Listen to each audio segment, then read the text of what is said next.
This cover is great, but there's no roller skating in this book.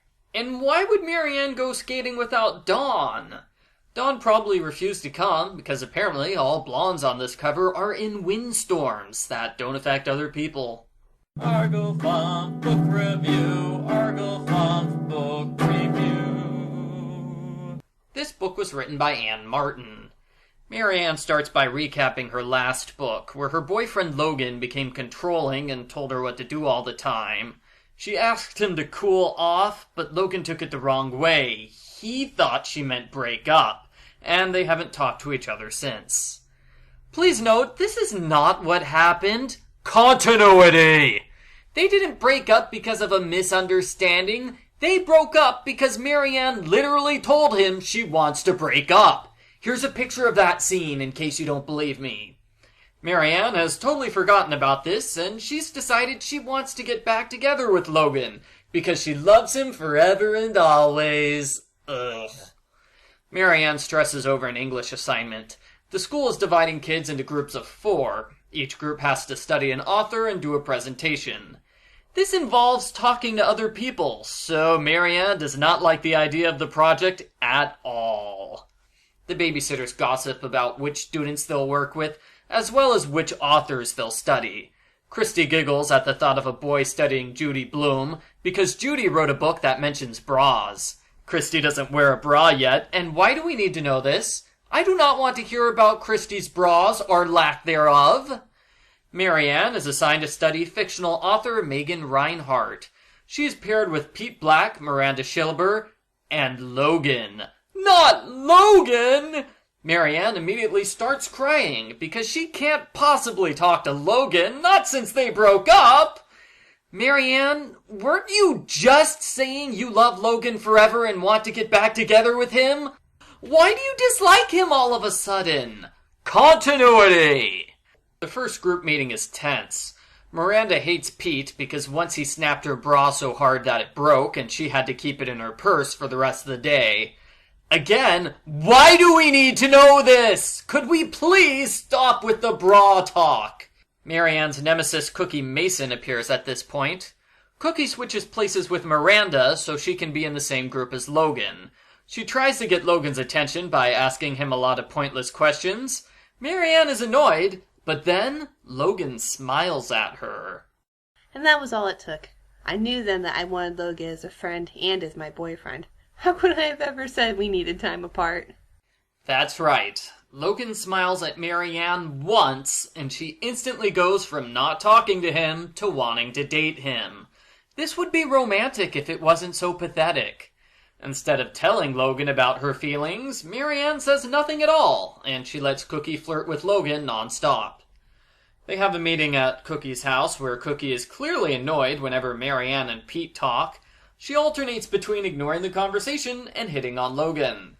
When the meeting is over, Cokie asks Logan to the movies. Marianne runs away crying before she can hear his response. The book subplot is with the Corman family. They moved into the Delaney mansion, where the toilet makes weird noises. I guess they're rich enough to live in a mansion, but not rich enough to hire a plumber. The kids decide the noises come from a toilet monster. They're scared of the monster, and the babysitters try to convince the kids that toilet monsters don't exist. And that's it. The kids still believe in the toilet monster at the end of the book, and it doesn't affect the story whatsoever. It's just 4 chapters of slightly repetitive filler. They don't even go for the low-hanging fruit of drawing a parallel between the kids' fears and Marianne's fears. The next group meeting is 2 weeks later. Cokie starts by bragging about all the amazing dates she's had with Logan. It's kind of awkward. She lists every place they've been to, and Logan just sits there, saying nothing. Pete interrupts with a question. Is the project supposed to be a biography of the author, or a summary of her books? Good question, Pete, but maybe you should have asked that before starting the project? No one knows the answer, so they decide to do a double project just to be on the safe side. Because, doing twice as much work is easier than asking a teacher for clarification. Since Logan and Cokie are too busy going on dates to do any work, Pete and Marianne are forced to do all the work themselves. I have to say, Pete and Marianne have some chemistry here. He's funny and considerate of her feelings, whereas Logan has only been distant with Marianne. If we got a twist ending where Marianne dates Pete, I wouldn't have been disappointed. Actually, the big twist is that Megan Reinhardt herself will be in the audience watching the presentation about her. That is a lot of pressure, in my opinion.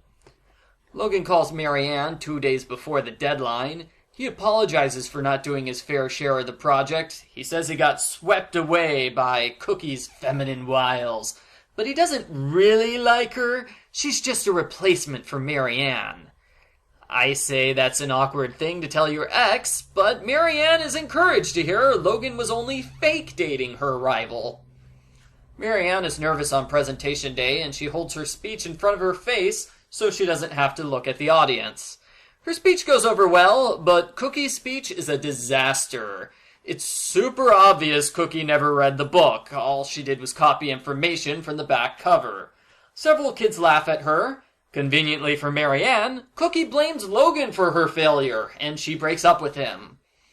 I'm upset we don't get to see the Logan-Cokie breakup, because that would have been the best scene of the book, hands down. Pete, Logan, and Marianne all get signed copies of Megan Reinhardt's book, and Marianne decides she's a new person thanks to her fantastic presentation. She is now so self-confident that she'll never let Logan boss her around again. The two of them go out to dinner, and they agree to start dating. The end. Post-book follow-up. I'm glad Marianne has more self-confidence now, but that shouldn't magically fix their relationship. Marianne's timidity was only part of the problem. The other part was that Logan ignored her and tried to control her.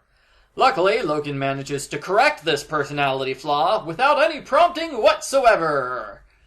I'm being sarcastic, but the truth is it was a sweet ending, and I was glad to see they've returned to being a highly functional couple.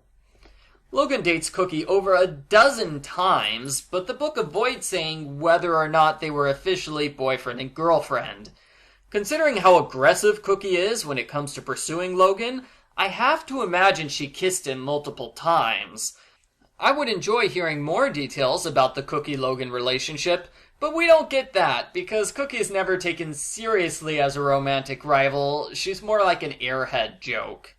Speaking of jokes, in the recap chapter, Jessie tells riddles for the first time since book 14. Oh yeah, I forgot that was one of her personality traits. Jessie and Mallory don't appear at all in this book outside of the recap chapters. They honestly could have been left out of the recap completely without affecting the book. But then again, that goes for most of the recap chapters. Do we really need to know that Christy started the Babysitters Club? Do we really need to know how kid kits work? No. Overall, I dislike the first part of this book, with Marianne's flip-flops between loving Logan and hating him. The second half of the book was excellent, and I particularly enjoyed the ending. I'd say this book is a definite winner, even though it comes attached to a boring babysitting storyline. I give Babysitter's Club number 46, Marianne Mrs. Logan, an 8 out of 10.